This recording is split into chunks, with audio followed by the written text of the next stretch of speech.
Salut la compagnie, c'est Jules Melon et aujourd'hui dans Impro Ciné Critique, très gros morceau car je vais tenter de vous parler à chaud d'un film très intense sorti aujourd'hui mercredi en salle, le nouveau Miyazaki qu'on attendait avec grande impatience, énième long métrage d'animation des studios Ghibli ou Ghibli, vous prononcez comme vous voulez, Le Garçon et le Héron ou en version originale Kimitashi wa no Ikiroka qui est traduisible grosso modo par Et vous, comment vivrez-vous, qui est à la base un roman écrit par Genzaburo Yoshino, mais que Miyazaki a adapté très librement. Donc le titre à l'international, The Boy and the Heron, a été simplifié pour que ce soit un peu commercial, mais il ne rend pas du tout justice à ce que ça dit, ça raconte. J'y reviendrai. Je ferai une zone spoiler aussi à un moment indiqué dans le timecode, ne vous inquiétez pas. Et je l'ai vu en VOST, donc je ne vais pas parler des voix françaises, ni des actrices et acteurs japonais, mais directement aller au synopsis. On va suivre un adolescent de 15 ans environ qui, en 1943, donc près de la fin de la Seconde Guerre mondiale, perd sa maman dans un incendie d'hôpital à Tokyo. Incendie à Tokyo, tiens, ça va rappeler Le Vent se lève, mais c'est pas la même occurrence. Le Vent se lève étant le dernier, avant celui-ci, Miyazaki. Et donc, suite à cela, le jeune, qui s'appelle Mahito, va déménager avec son papa quelque part plus à la campagne, et y rejoindre la tante, qui est la nouvelle petite amie, la nouvelle future femme, ou femme. Bon, il se passe quelques temps quand même entre les deux, je vous rassure, mais il a refait sa vie de papa avec la sœur de sa mère. Bizarre, mais bon. Et cette tante, donc, nouvelle belle-mère, qui s'impose comme la nouvelle maman de Mahito, à un moment sur une petite conversation, attend elle-même un bébé. Et donc Mahito va devoir s'intégrer dans ce manoir, voilà, et aller à l'école. C'est pas forcément évident, lui qui vient de la ville, alors qu'on a des jeunes de la campagne. Et surtout, à un moment, il va tomber nez à nez avec un héron, qui a l'air là, gentil et tout, mais pas vraiment. Lui, il le ressent comme une menace et il veut se défendre contre lui.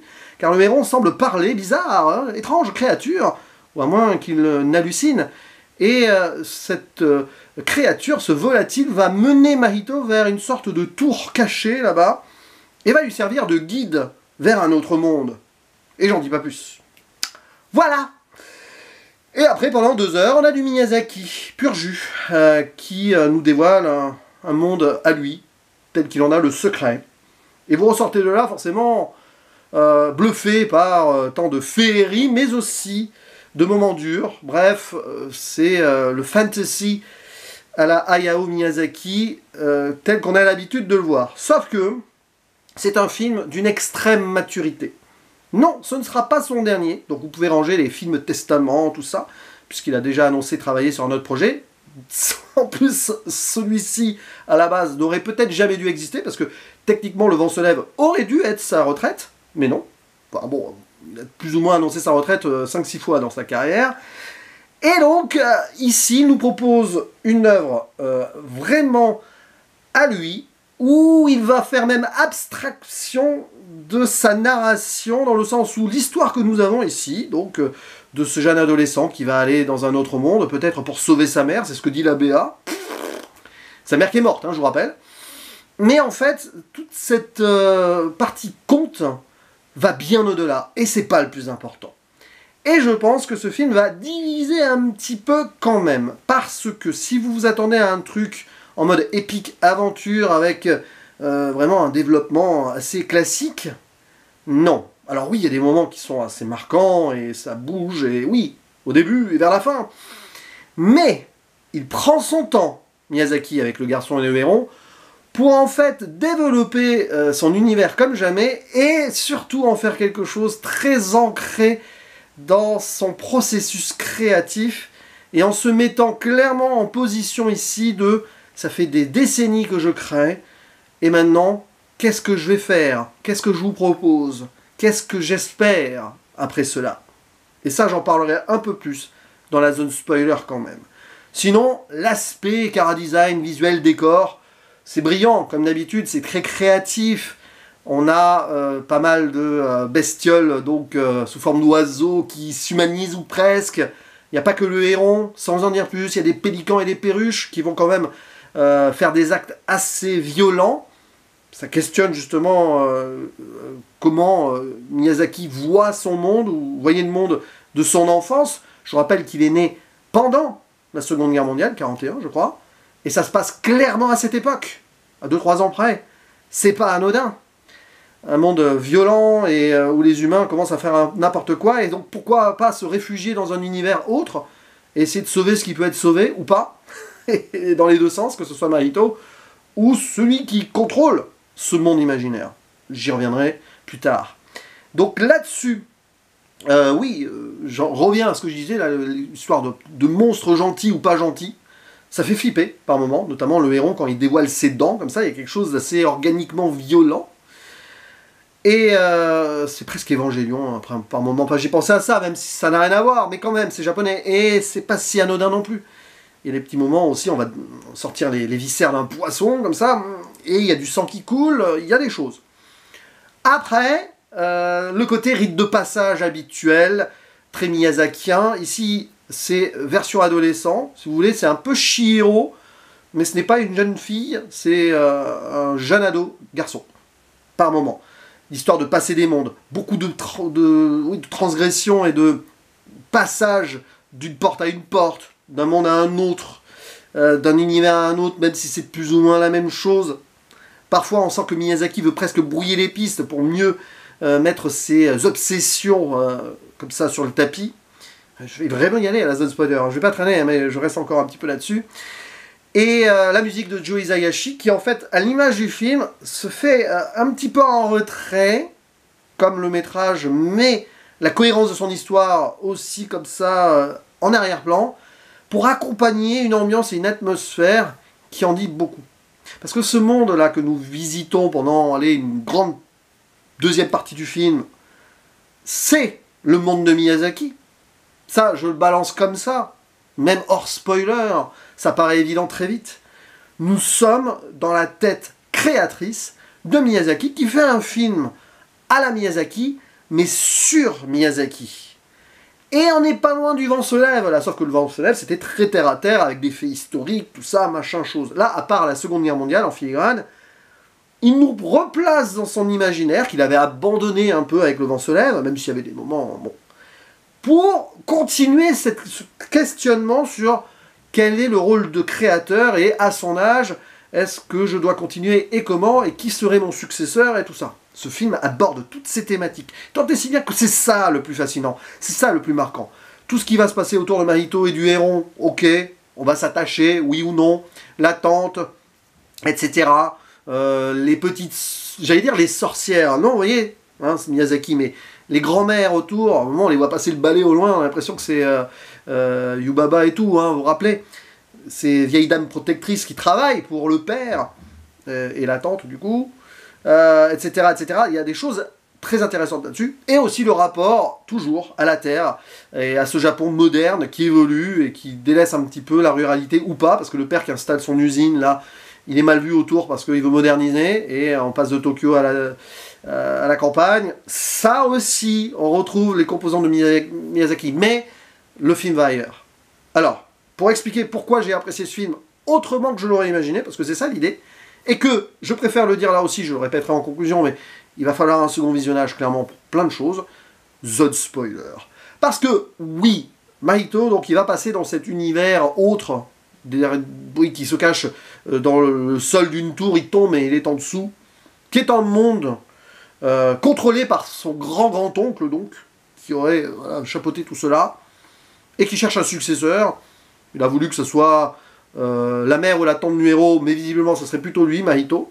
Une question aussi sur le patriarcat, pourquoi ça serait finalement le mec qui prendrait la suite? Mais ça, on laisse en suspens, il faudra plusieurs visionnages peut-être pour essayer d'y voir plus clair, parce que Miyazaki n'est pas un réalisateur patriarcal, justement, hein. Rappelez-vous ses femmes fortes et ses héroïnes.